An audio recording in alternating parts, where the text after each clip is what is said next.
This is the part two of the story. I married my ex-husband, wife, father. We came back from our honeymoon at Zanzibar glowing. At the airport, my stepdaughter was there. Beside her, my ex-husband. My stepdaughter looked at her father, my new husband, with cold eyes. She tried to start to argue with me, but I did not care. I was so happy with my new husband. My ex-husband stood there watching the whole scene, but his eyes never left me. I didn't look at him. What happened in their house after that? I only heard later. The kitchen was a mess. There was nothing prepared. What did you eat while I was gone? He asked. I ordered out. You didn't leave me enough money. He stared at her.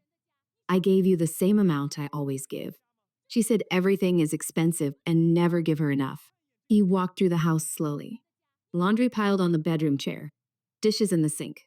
The plants dead. The bills on the table unopened. He sat down heavily. For the first time, he did the math in his head. When he was with me, his salary covered everything, because mine did too. I paid half the bills without ever being asked without complaining. I cooked, I cleaned, I managed the house. Now, for the first time, he was seeing what normal cost. He said to his new wife, "You don't contribute." She said, "This is how I have always been." The fight that followed was loud. She reminded him that before, when he was still married to me, he gave her money freely, bought her things. He was generous with her because I was helping him. He just never noticed. Until now. A few weeks later, my husband held my hand in the doctor's office. The nurse smiled at us warmly as she showed us our baby. I already suspected.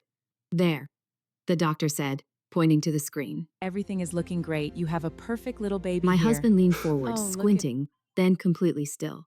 He had 3 daughters from his late wife, but a son he had quietly stopped hoping for. He talked about it to his daughters, and that's when his daughter lost her mind.